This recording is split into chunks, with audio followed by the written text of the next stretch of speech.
जो ऐसे नोड है, it is located in upper part of Crysta terminalis near the superior vena cava opening. है जो Crysta terminalis है एक पार्ट है जो सुपीरियर वेना केवा के ओपनिंग के साथ मौजूद होते हैं और वहाँ पे ऐसे नोड जो है मौजूद हैं।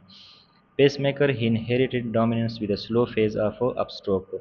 तो ये जो है एक एज अ पेसमेकर। इसके बाद जो है एवी नोड जो है, एवी नोड में क्या है, it is located in inter atrial septum. जो एट्रिया के अंदर जो सेप्टम होता है दरमियान में, उसके अंदर वहाँ पे मौजूद हैं near the coronary sinus opening. जहाँ पे कोरोनरी साइनस का ओपनिंग होता है वहाँ पे जो है ये क्या होता है, मौजूद होता है।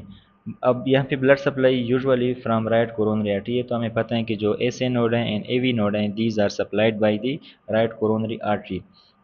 अब यहाँ पे मैंने बोला है कि जो एवी नोड है वहाँ पे कंडक्शन स्लो हो जाती है। 100 millisecond delay allow time for ventricular filling, यानी 100 मिली सेकेंड इसमें डिले आती है। यानी जब करंट ऐसे नोड से एवी नोड में जाते हैं, फिर एवी नोड में करंट जो होता है थोड़ा स्लो हो जाता है और इस वजह से जो फीलिंग है वेंट्रिकल की अच्छी तरह से हो जाती है। और ये जो डिले है उसका ड्यूरेशन कितना है, 100 मिली सेकेंड। ठीक है, तो यहाँ तक हमने ये बात कर ली। इसके बाद है पेस मेकर रेट्स, यानी जो हार्ट के अंदर पेस मेकर्स होते हैं वो ऐसे नोड भी हो सकते हैं। ठीक है, ऐसे नोड भी हो सकते हैं। एवी नोड है बंडल ऑफिस परकिंज एंड वेंट्रिकल। लेकिन जो परकिंज वेंट्रिकल ये नॉर्मल हालात में नहीं होते, जब एसी नोड और एवी नोड काम करना शुरू स्टॉप कर देते हैं तो ये जो है मजबूरन काम करना शुरू कर देते हैं। लेकिन इसमें एस ए नोड जो है सबसे ज़्यादा तेज़ करंट प्रोड्यूस करता है। यानी एस ए नोड का जो है ये जो हार्डर हैं, ये याद रखना है कि जो एस ए नोड है वो क्या है, उसकी कंडक्शन यानी प्रोडक्शन रेट क्या है, तेज़ हैं एवी नोड से। और फिर एवी नोड का बंडल ऑफिस से बंडल ऑफिस का पंकिर्जी एंड वेंट्रिकल से तेज़ है। ठीक है, इसके बाद जब करंट प्रोड्यूस हो गया, rate of production of current है ये। अब यहाँ पे अगर स्पीड की हम बात करें तो स्पीड ऑफ कंडक्शन कितना होगा, यानी किस स्पीड से इसके अंदर करंट जाता है। तो सबसे तेज़ करंट जिस के अंदर जाता है वो इस हैं। ठीक है, फिर परकिंजी, फिर atria and ventricle, then AV node. यानी एवी नोड में हमने बोला है कि एवी नोड में कंडक्शन स्लो होता है और एसी नोड यहाँ पे नहीं है, क्योंकि एसी नोड तो प्रोड्यूस करता है, वो तो फिर नीचे की तरफ लाते हैं current. And this is the mnemonic E pars at ventra avenue. तो ये क्या है, एक निमोनिक है सिर्फ।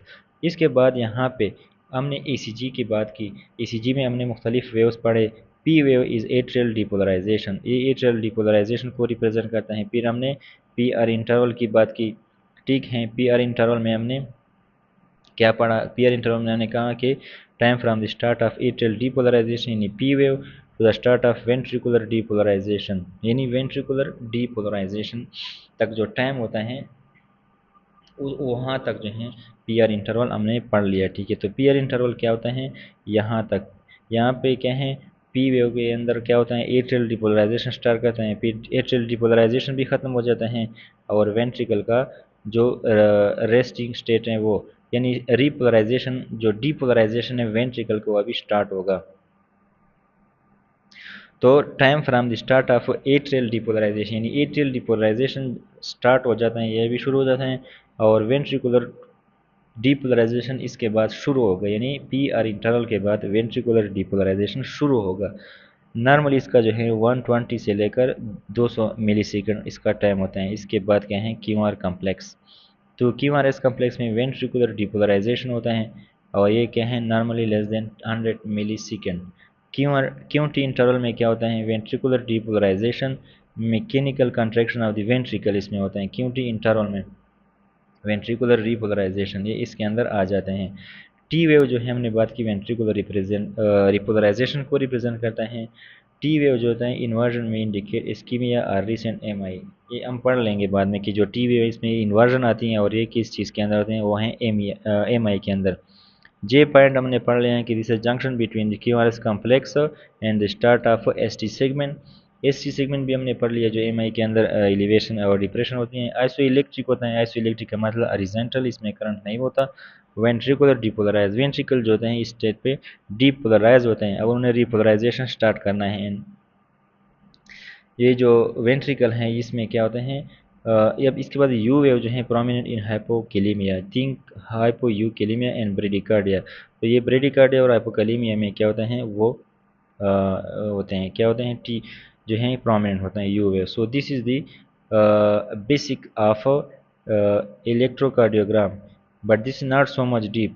हम और कुछ पढ़ेंगे ताकि आपको आसानी होगी इसमें।